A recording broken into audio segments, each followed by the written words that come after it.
In the remote Canadian wilderness lies one of history's eeriest mysteries, the sudden disappearance of an entire village.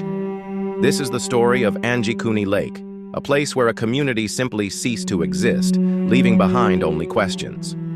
It remains one of the most baffling cold cases in the annals of unexplained phenomena. The year was 1930. Joe Labelle, a seasoned fur trapper, was traveling along the shores of Anjikuni Lake in the Canadian territory of Nunavut. He was familiar with the Inuit settlement there, a small community of families who lived in harmony with the harsh northern environment. Labelle often traded with them and knew their routines.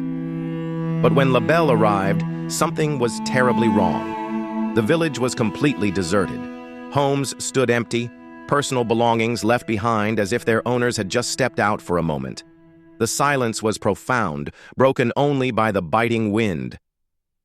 Even more chilling, meals were still sitting on tables, as if everyone had left in the middle of eating. Tools lay beside unfinished tasks. It was as if time itself had abruptly stopped for the inhabitants. Outside, sled dogs lay frozen in the snow, still tied to their posts. They had starved to death, a grim testament to the passage of time since the villagers vanished. The villagers had disappeared without taking food, weapons, or even their essential winter clothing. There were no footprints leading away from the site, no signs of a struggle, no indication of a hasty departure. Just an eerie, unnatural silence that spoke volumes of an impossible event. Labelle, deeply disturbed, immediately contacted the Royal Canadian Mounted Police. The Royal Canadian Mounted Police were called in, launching an extensive investigation. Officers combed the surrounding area, questioned nearby trappers, and meticulously searched the forests for any clue. They were looking for bodies, for tracks, for anything that could explain the sudden void. But no bodies were found.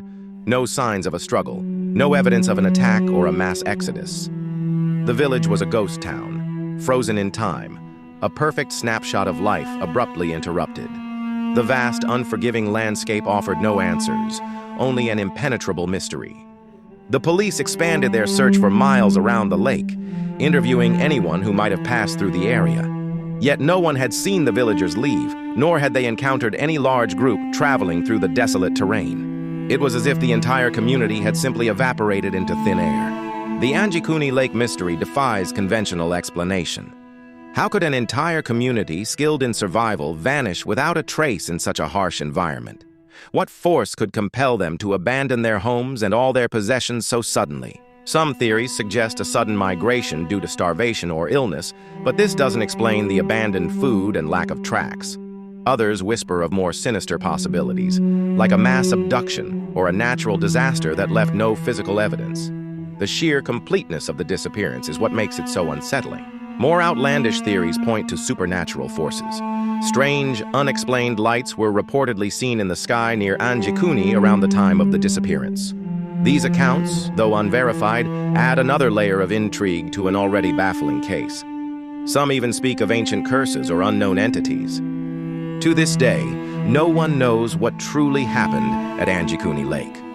The official police files remain open, but the case is cold, perhaps forever. The vastness of the Canadian wilderness holds its secrets tightly, and this one is among its most profound. The Anjikuni Lake Mystery stands as a haunting reminder that entire communities can vanish, leaving behind only questions and cold, empty winds.